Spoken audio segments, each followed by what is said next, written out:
नमस्कार। जरा सोचिए, क्या हो अगर कोई योद्धा इतना ज्यादा ताकतवर हो कि जीतना या हारना उसकी मर्जी पर हो। आज हम एक ऐसी ही कहानी में उतरने वाले हैं, एक ऐसे महान योद्धा की कहानी जिसने जीत को ही ठुकरा दिया। ये लेजेंडरी कहानी है खाटू श्याम की। हमारे देश में मतलब भारत में एक ऐसा मंदिर है जहां भक्त किसी पूरी मूर्ति के आगे नहीं बल्कि एक कटे हुए शीश के आगे अपना सिर झुकाते हैं। सुनने में थोड़ा अजीब लगता है ना? पर सवाल तो यही है कि आखिर आखिर क्यों करोड़ों लोग एक कटे हुए सिर की पूजा करते हैं। इस सवाल का जवाब छिपा है राजस्थान के एक बहुत ही चमत्कारी मंदिर में, जो हर साल लाखों लोगों को अपनी तरफ खींचता है। यह जगह है राजस्थान के सीकर जिले में खाटू गांव, और यहां इन देवता को एक बहुत ही पावरफुल नाम से जाना जाता है, हारे का सहारा।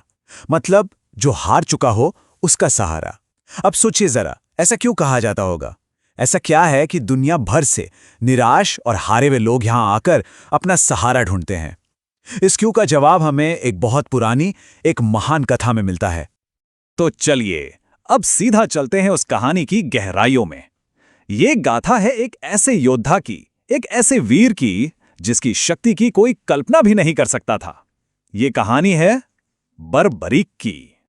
तो सवाल उठता है कि आखिर ये बर्बरीक थे कौन? देखिए, इनका वंश ही असाधारण था। ये पांडव भीम के पोते थे और महान योद्धा घटोत्कच के बेटे। और तो और ये भगवान शिव के बहुत बड़े भक्त थे। बर्बरीक के पास इतनी जबरदस्त शक्ति थी कि वो पूरे महाभारत के युद्ध को सिर्फ 1 मिनट में खत्म कर सकते थे। जी हां, सिर्फ 1 मिनट में। लेकिन इतनी शक्ति आई कहां से? इसका सोर्स थे खुद भगवान शिव। बर्बरीक ने सालों तक कठोर तपस्या की और उनकी भक्ति से खुश होकर शिवजी ने उन्हें 3 अमोघ बाण दिए। देखिए, ये कोई मामूली तीर नहीं थे। ये तो एक ऐसा दिव्य वरदान था जो उन्हें किसी भी जंग में इनविंसिबल यानी अजेय बना सकता था। अच्छा, अब ये बाण काम कैसे करते थे ये भी समझिए। बहुत सिंपल मैकेनिज्म था। पहला बाण वो सारे दुश्मनों को मार्क कर देता था जिन्हें खत्म करना है। दूसरा बाण वो अपने सभी साथियों को मार्क करके उन्हें सुरक्षित कर लेता था। और फिर आता था तीसरा बाण। वो चिन्हित किए गए सभी दुश्मनों को एक ही पल में भस्म कर देता था। मतलब तबाही तय थी। लेकिन कहते हैं ना, कभी-कभी सबसे बड़ी ताकत ही सबसे बड़ी कमजोरी बन जाती है। बर्बरीक के साथ भी कुछ ऐसा ही होने वाला था। उनकी शक्ति नहीं बल्कि उनका एक वचन, एक ऐसा पैराडॉक्स, एक ऐसा विरोधाभास खड़ा करने वाला था जो सब कुछ तबाह कर सकता था। हुआ ये कि बर्बरीक ने अपनी मां को एक वचन दिया था।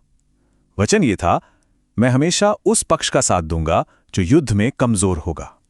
सुनने में तो ये बहुत नेक, बहुत महान लगता है ना? लेकिन इसी नेक वचन में एक बहुत ही भयानक गड़बड़ छिपी हुई थी।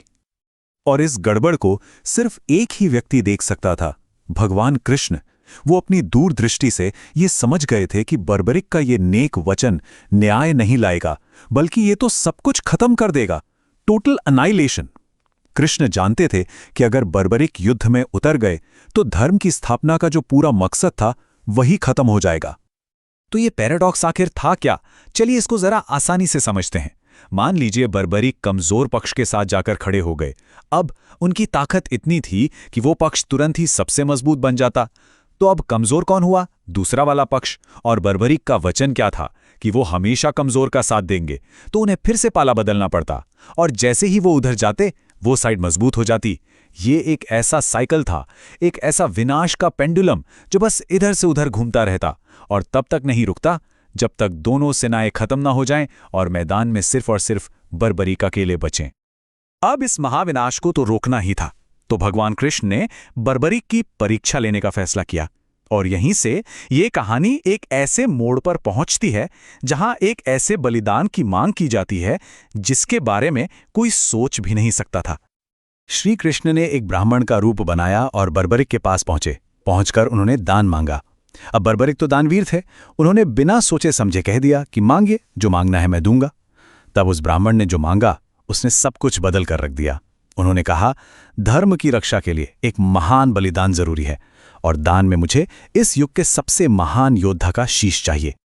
बर्बरीक को एक पल में समझ आ गया कि ये कोई साधारण ब्राह्मण नहीं, ये तो स्वयं भगवान है जो उनकी परीक्षा ले रहे हैं। उन्होंने एक पल की भी हिचकिचाहट नहीं दिखाई और अपना सिर दान में देने के लिए तैयार हो गए। बस उन्होंने एक आखिरी इच्छा रखी कि वो अपनी आंखों से महाभारत का ये महान युद्ध देखना चाहते हैं। और बर्बरिक के इस बलिदान के बाद उन्हें एक बहुत ही अनोखा किरदार मिला। वो इस महायुद्ध के अकेले इम्पार्शियल गवाह बने, जिसने ऊपर से सब कुछ, पूरी सच्चाई को देखा। भगवान कृष्ण ने उनकी ये आखिरी इच्छा पूरी की। उन्होंने बर्बरीक के शीश को कुरुक्षेत्र के पास ही एक ऊंची पहाड़ी पर रख दिया और वहां से उस शीश ने पूरे 18 दिन तक चले महाभारत युद्ध की एक एक घटना को अपनी आंखों से देखा। अब जब युद्ध खत्म हुआ और पांडव जीत गए तो उनके अंदर थोड़ा अहंकार आ गया। सब में ये बहस छिड़ गई कि जीत का असली हीरो कौन है। कोई कहता मैं, कोई कहता मैं। भीम को अपनी गदा पर घमंड था तो अर्जुन को अपने गांडीव पर। तब श्री कृष्ण उन सबको बर्बरीक के शीश के पास ले गए, युद्ध के उस अकेले सच्चे गवाह के पास। जब पांडवों ने अपना सवाल पूछा तो उस शीश से जवाब आया, मुझे तो किसी योद्धा का कोई अस्त्र शस्त्र नहीं दिखा। मैंने तो बस भगवान कृष्ण का सुदर्शन चक्र देखा जो पूरे युद्ध के मैदान को साफ कर रहा था। बस ये एक लाइन सुनते ही पांडवों का सारा घमंड, सारा अहंकार एक पल में टूटकर बिखर गया। उन्हें यह एहसास हो गया कि वो सब तो सिर्फ एक जरिया थे, करने वाले तो कोई और ही थे। और हां, बर्बरिक का ये बलिदान, ये त्याग बेकार नहीं गया। इसी महान त्याग ने उन्हें एक योद्धा से देवता बना दिया। और यहीं से शुरू हुई बर्बरिक के खाटू श्याम बनने की कहानी। बर्बरीक के इस निस्वार्थ त्याग को देखकर भगवान कृष्ण बहुत खुश हुए और उन्होंने उन्हें एक अमर वरदान दिया। कृष्ण ने कहा कि इस कलयुग में बर्बरीक को मेरे ही एक नाम श्याम से पूजा जाएगा, और साथ ही ये आशीर्वाद दिया कि जो भी हारा हुआ निराश इंसान श्याम के दर पर आएगा, श्याम उसका सहारा बनेंगे। लेकिन एक और सवाल है, महाभारत खत्म होने के बाद उस पवित्र शीश का क्या हुआ? कहते हैं कि वो रहस्यमयी ढंग से गायब हो गया। कई सदियां बीत गईं, फिर कलयुग में वही शीश खाटू गांव की जमीन में दबा हुआ मिला। ऐसा लगा जैसे वो सही वक्त का इंतजार कर रहा था। लोक कथाओं के अनुसार सन 1027 में राजा रूप सिंह चौहान को एक सपना आया, जिसमें उन्हें वो शीश निकालकर मंदिर बनाने का आदेश मिला, और उन्होंने ही वहां पहला मंदिर बनवाया। और आज वही जगह करोड़ों लोगों की आस्था का सबसे बड़ा केंद्र है। तो यहीं आकर हमारी कहानी का वो पहला रहस्य सुलझता है कि खाटू में जिस शीश की पूजा होती है वो किसी इंसान की बनाई हुई मूर्ति नहीं है, बल्कि वो स्वयं प्रकट है, एक दिव्य शक्ति का रूप है।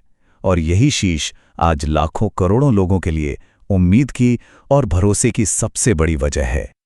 बर्बरीक की ये कहानी हमें आखिर में एक बहुत गहरे सवाल के साथ छोड़ जाती है कि असली महानता आखिर है क्या?